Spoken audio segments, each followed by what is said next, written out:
queridos amigos do podcast Conversando com Kardec. Hoje vamos tratar da nossa aula 63, pedindo a Deus e a Jesus que possa estar conosco, nos auxiliar e abençoar os nossos lares.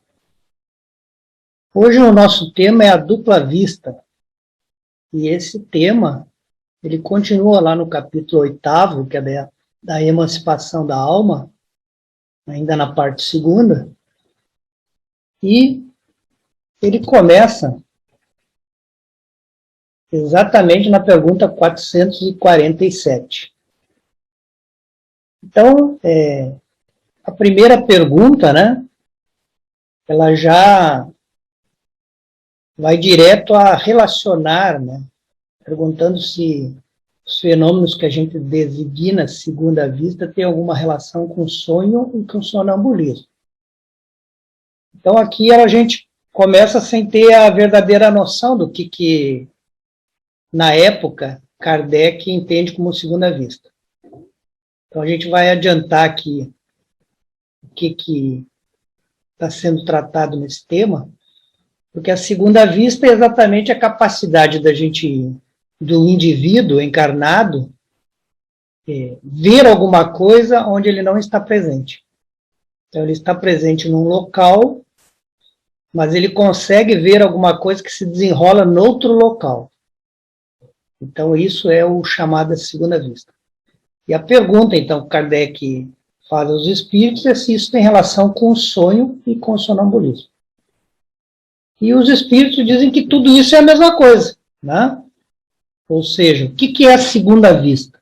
Por que um espírito encarnado consegue perceber alguma coisa que está fora do seu ambiente físico, ou que está em outro ambiente físico?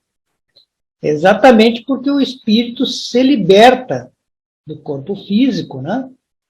Ainda que ele não esteja adormecido, ou seja, ainda que ele não esteja dormindo, né? O espírito vai se distanciar daquela realidade física, ele vai continuar preso ao corpo, né, que a gente sabe dessa necessidade. Se ele não assim o fizesse, ele provocaria, né, se ele rompesse o laço dele com o corpo, ele provocaria a morte do corpo físico. Então ele se mantém ligado ao corpo físico, mas ao invés de se manifestar naquele corpo físico, ele vai então se dirigir a outro local em espírito e vai lá perceber o que de fato lá está acontecendo. É semelhante ao sonâmbulo, então, né? Semelhante ao que a gente faz no sonho, quando a gente muitas vezes se desprende do nosso lar, onde o corpo está dormindo, e vai ter com outros espíritos, né? Nós tratamos aqui em locais onde vão se reunir grupos de espíritos, visitar alguém, ver uma pessoa amada. Então, a situação é a mesma.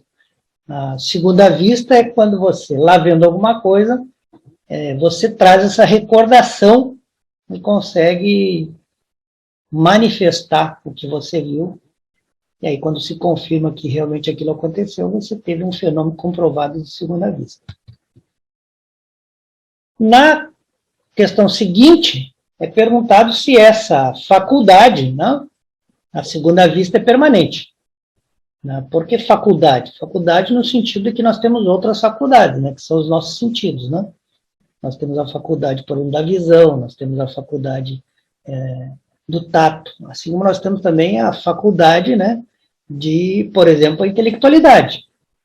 Então, é permanente a faculdade. O exercício não, ou seja, um determinado espírito pode ter essa faculdade, mas não exercitar, não realizar esse desdobramento aí que permite a segunda vista. Aí eles fazem uma explicação dos mundos que são mais elevados, né? Que eles falam os mundos menos materiais. Mundos menos materiais que o nosso são mundos mais elevados, né? Então eles dizem que lá os espíritos se desprendem com muita facilidade, muito mais facilmente do que nós. E aí, uma vez desprendido, eles entram em comunicação com os outros pelo pensamento, né? Pode ser pela linguagem articulada, né, que é a linguagem essa que o som se propaga através do uso da linguagem, né? Ele propaga esse som, mas pode ser simplesmente pelo pensamento, né? Conforme a evolução e conforme a circunstância e a necessidade.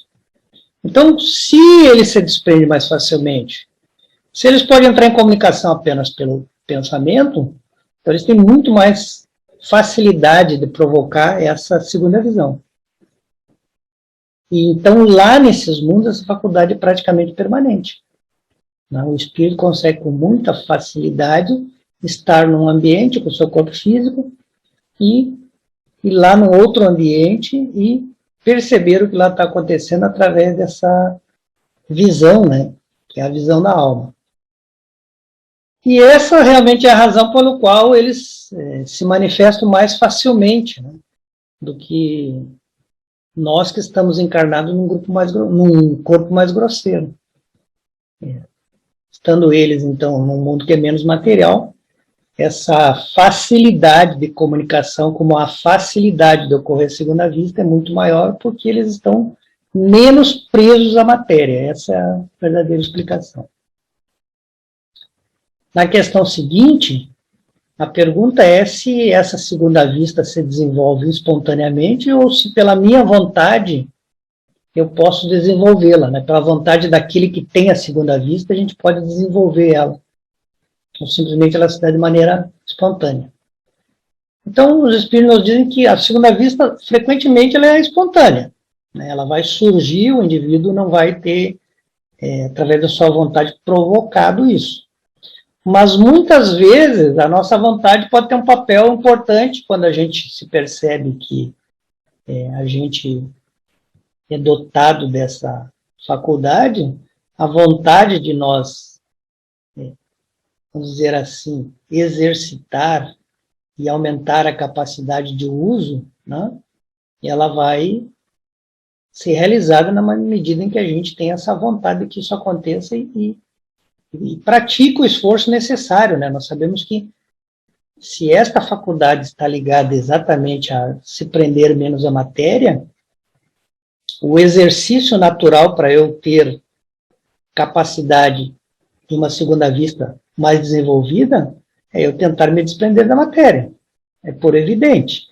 Então, esse é o grande exercício. Se eu sou dotado dessa faculdade e se eu exercito o meu desprendimento das coisas materiais, por óbvio que a minha vontade de me desprender da matéria e, por conseguinte, de aumentar essa faculdade, a capacidade dessa faculdade vai acontecer, porque todo esforço é recompensado. Então, eles fazem uma relação, né, com as pessoas que são chamadas adivinhos, né? E eles dizem, então, que alguns adivinhos, né, até têm uma certa capacidade dessa segunda vista, né? Então, eles dizem, toma, por exemplo, esses adivinhos, né? Verás que a vontade que as ajuda a entrar nessa segunda vista, verás que é a vontade, né? Então, vamos falar assim dos chamados adivinhos que são sérios, né? Que têm boas intenções. Eles tentam, pela vontade, desenvolver essa faculdade ainda mais. E aqueles que são bem intencionados, então, a vontade que eles têm de realmente se capacitar na segunda vista provoca o desenvolvimento cada vez maior. E aí, então, se eles conseguem isso, qualquer um que é dotado dessa faculdade consegue isso. Mas vamos sempre chamar a atenção. O que eu tenho que fazer para melhor me capacitar nessa faculdade da segunda vista, se eu for dotado dela? É o desprendimento da vida material. É isso que realmente é o exercício adequado para que eu possa, então, me desenvolver. E a 450, né, confirma o que nós dissemos, né, porque ela pergunta se a segunda vista pode se desenvolver pelo exercício. E a resposta é sim. É o que nós tínhamos acabado de falar. Qual exercício? O exercício do desprendimento da matéria. Então, o trabalho sempre conduz ao progresso, né? E o véu que cobre as coisas, no momento que a gente tem menos ligação com a matéria, esse véu torna-se menos compacto. A gente consegue perceber além da matéria. Quando nós percebemos e nos entregamos a somente as percepções da matéria, somente aos seus prazeres, seus gozos, esse véu, na verdade, ele vai ficar mais denso. E a gente vai ter menos condição de visualizar qualquer realidade fora daquela esfera física que tanto nos agrada, que tanto nos preocupa, que tanto toma nosso tempo. E aí, da 450, se desprende uma segunda pergunta que diz: essa faculdade prende-se à organização física? E a resposta é sim, né? Então, assim como a mediunidade depende de uma organização física, o sonambulismo, a segunda vista, também depende de uma organização física, né? Então, ela desempenha um papel. Não é só ela, mas ela desempenha um papel, né?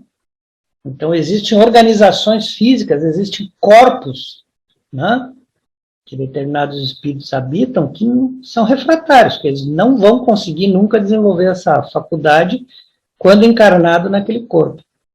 Então, precisa, sim, de uma organização também do corpo físico para que esse espírito consiga exercitar essa segunda vista. É por isso que a faculdade é permanente.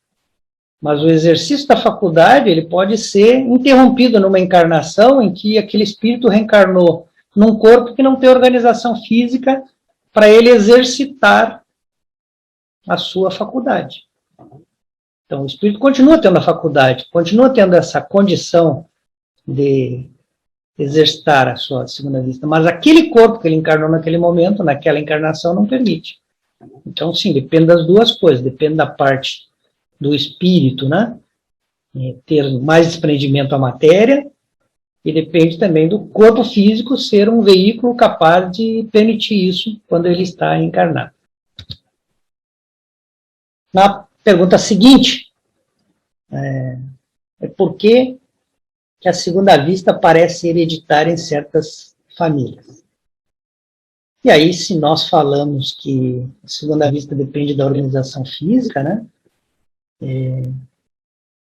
pode ocorrer, né, que exatamente aquela condição física que o pai tinha e que lhe propiciava a segunda vista passe de forma hereditária ao filho.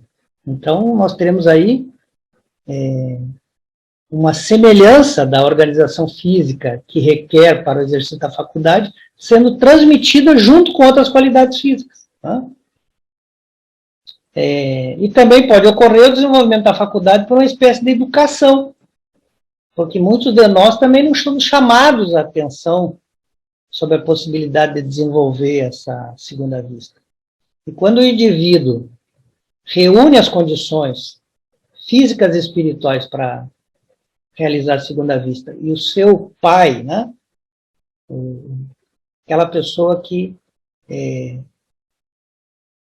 tem ligação nos seus antecedentes hereditários, pode ser uma avó também, um avô, né, educa, porque ele já tem um conhecimento de como é que ele se prepara para o fenômeno, educa, também pode acontecer da gente ver na mesma família o fenômeno, porque a educação daqueles que antecederam aquele espírito na família também pode ajudar, né, para que ele possa conseguir realizar semelhante exercício da faculdade. 452 pergunta se é verdade que certas circunstâncias desenvolvem a segunda vista, né? E aí eles concordam com isso, né?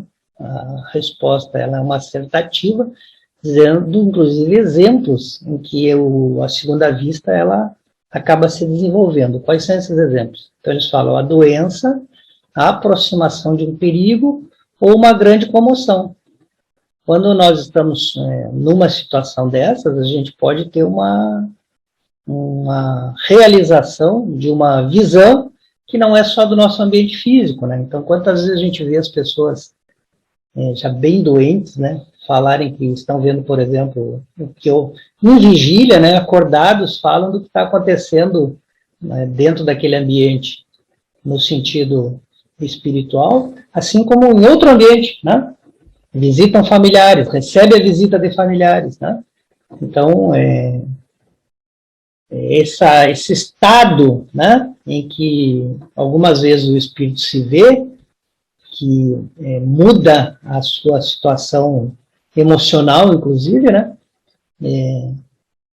permite que muitas vezes o espírito veja alguma coisa que os olhos do corpo não conseguiriam ver, né? Quando nós vemos também, muitas vezes, a pessoa diante de um grande perigo, ela tem uma visão que só os órgãos físicos não seriam suficientes para enxergar, né? Ou uma grande comoção, como a gente consegue muitas vezes ver além, né? É o que a gente diz, né? Eu vi além, né? Eu vi além do que o corpo físico podia me revelar. Então, épocas de crise, de calamidade, as grandes emoções, todas as causas que superexcitam o moral, né, que mexem com o nosso moral, que fazem ele ser mexido, provocam algumas vezes o desenvolvimento da segunda vista. Então, por exemplo, nós estamos vivendo agora, né, uma calamidade que é a pandemia. Pode ser que algum indivíduo encarnado tenha melhor desenvolvido a sua segunda vista, por exemplo, conseguir perceber como estão seus familiares em determinado momento de grande emoção, mesmo não estando no mesmo ambiente físico, porque eles estavam vivendo essa época de crise, né? E qual é a explicação para isso? A explicação para isso é que a providência divina, na presença de um perigo, ou na presença dessas grandes emoções, nos dá um meio de invocar essa capacidade de ver além do que está em nossa volta, além do que os olhos físicos conseguem enxergar. Na verdade, a gente se eleva, né? Se eleva acima das coisas físicas.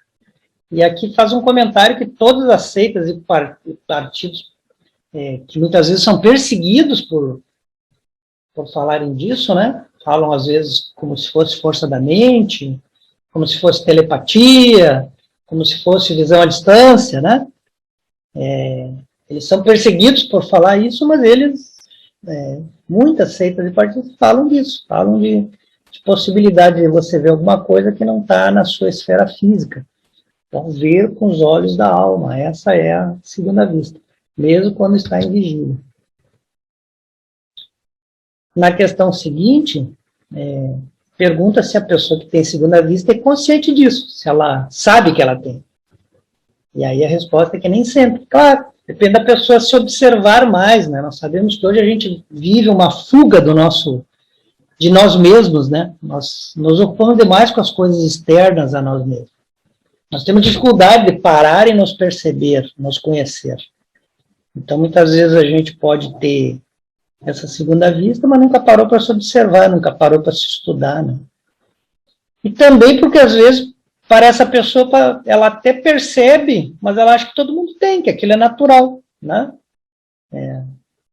Então, eles imaginam, eu consigo, né, ter, por exemplo, uma intuição, ter, por exemplo, uma visão de que a coisa não é só o que eu estou vendo aqui, mas provavelmente todo mundo tem, então eu não me acho diferente, portanto eu não tenho consciência de que eu tenho essa faculdade da segunda vista.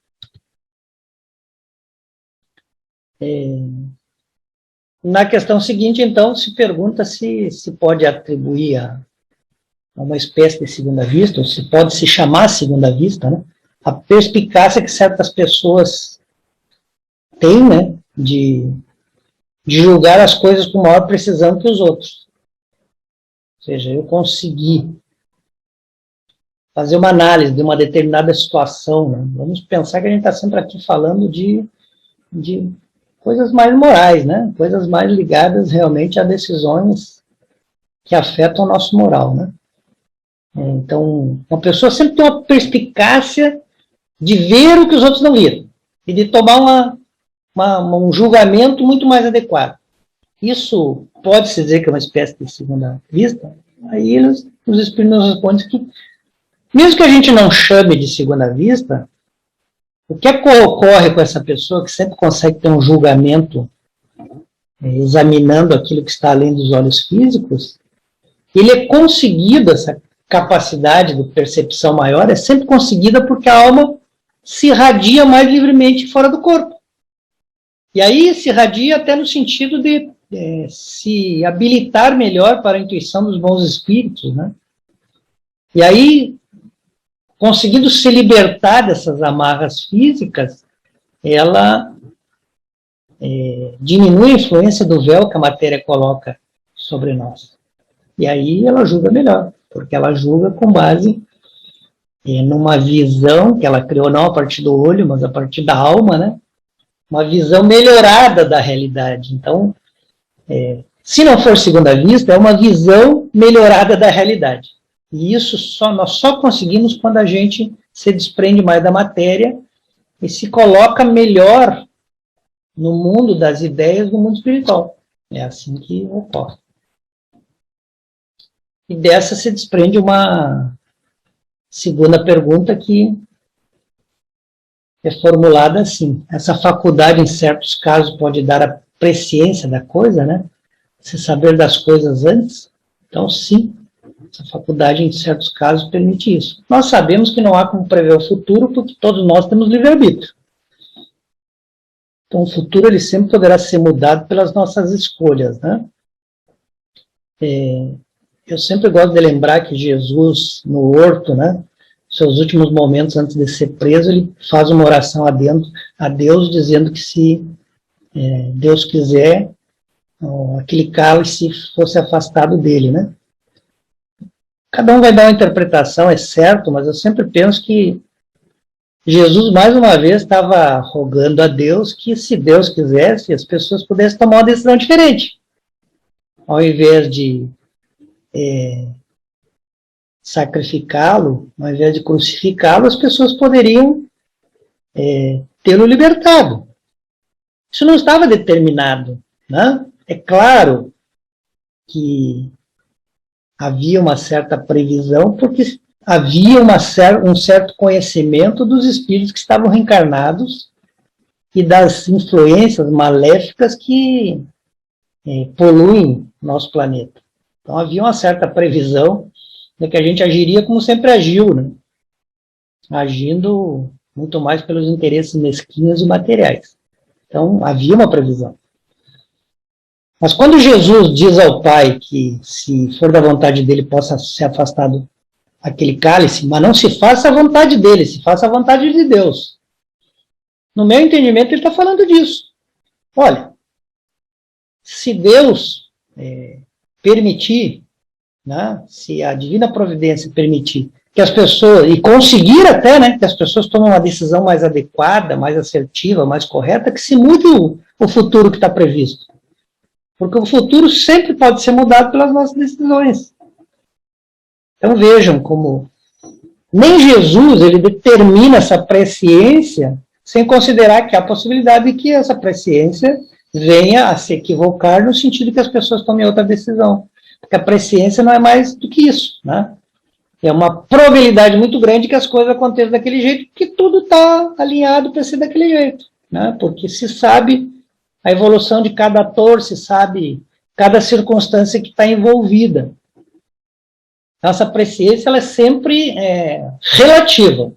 Ela sempre é uma presciência com base na probabilidade de que tudo ocorra conforme vem ocorrendo, né? Então, existe, né, essa faculdade da segunda vista pode dar condição da gente ter a presciência das coisas, né? Mas ela não é uma coisa determinística por causa do livre-arbítrio. E aí eles dizem também que essa faculdade, né, pode também dar os pressentimentos, né? A gente vê alguma coisa com os olhos da alma e tem o pressentimento que as coisas estão indo para aquele caminho, né? E aí eles dizem, existem vários graus nessa faculdade, né? E a mesma pessoa pode ter todos os graus ou apenas alguns, né? Ou seja, ela pode ter essa faculdade desenvolvida num nível, ou ela ter passado por várias graduações e já está num nível lá na frente. Então, esses graus que ela já possui da sua faculdade poderão, por exemplo, incluir a presciência das coisas. Mas eu sempre vou insistir, né, gente? A presciência das coisas é uma... Eu vou resumir aqui para uma linguagem que não é a certa, mas é uma regra de probabilidades. A gente sempre pode mudar o nosso destino. Só depende da gente, só depende da nossa vontade. As pessoas sempre podem mudar as coisas. Você está caminhando para o buraco. Alguém olha e diz, olha, fulano está caminhando para o buraco, vai cair. Mas você pode virar a esquina e não caminhar mais pro buraco. Né? Você pode, por exemplo, ter um vício, alguém dizer, ele vai acabar morrendo por causa desse vício. E você pode mudar essa história, você pode deixar do seu vício. E aí você pode não ter aquela consequência lá que todo mundo previu que ia acontecer. Então é sempre o nosso livre-arbítrio, né, que vai fazer com que a gente faça as escolhas, e dessas escolhas nascem, né, os efeitos, né, daquilo que nós causamos, lei de causa e efeito. Então sempre nós temos a liberdade de mudar o nosso destino. A dupla vista pode vir alguma coisa e essa coisa acabar sendo superada por uma decisão diferente dos seus atores. Então nós agradecemos a Deus por esse estudo, pedimos que nós possamos assimilar essa lição de hoje, entendendo do quanto nós temos a ganhar aí com o desprendimento das coisas materiais, e de que tenhamos uma boa semana.